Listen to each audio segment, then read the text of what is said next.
is due upon delivery of that bounty.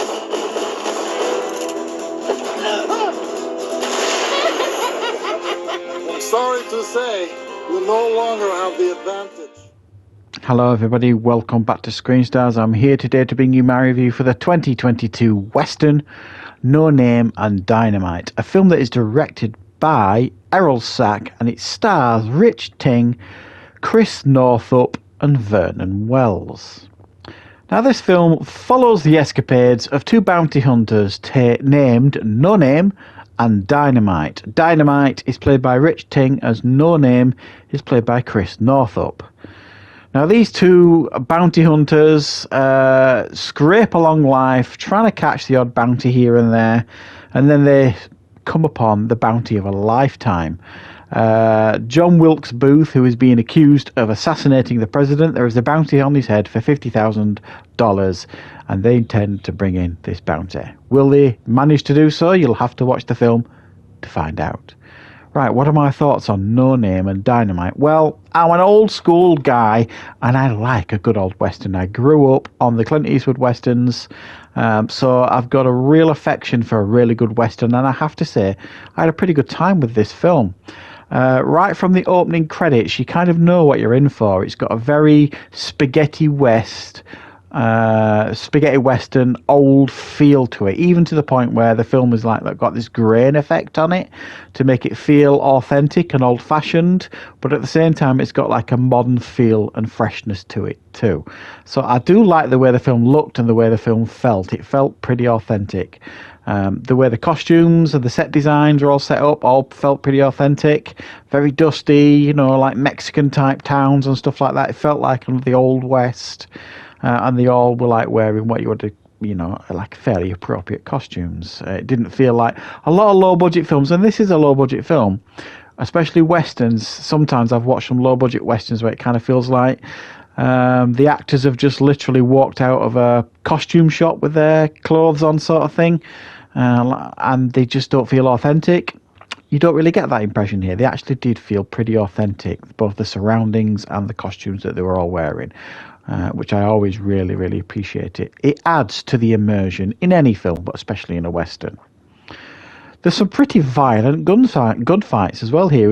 Any Western, you want a few decent gunfights, and you're not really going to be too disappointed with this film. The gunfights are often, and they're fairly impactful, and there's some good gun effects.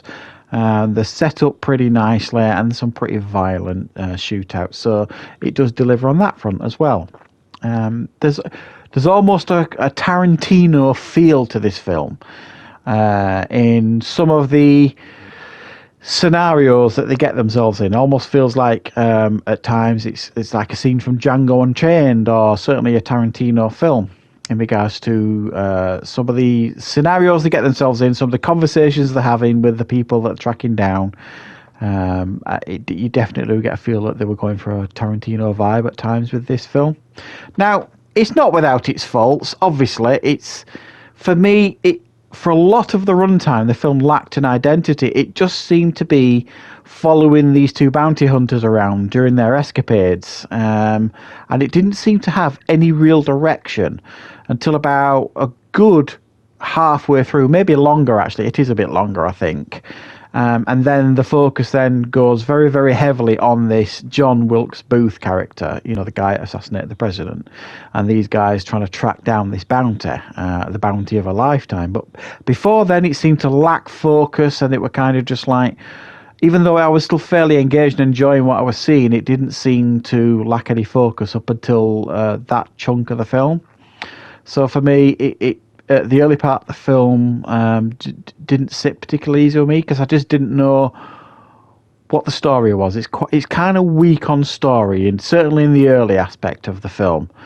At times, it almost feels like a parody of a Western or a satire of a Western, because there's a lightness to it at times as well. There's some very, very light comedic moments in the film. I'm not saying it's trying to be a comedy, because I don't think it is, but it's certainly very, very light-hearted sometimes in its approach. But I think that sometimes is detrimental to some of the characters, especially Dynamite. I thought they tried to make him a little bit too comedic.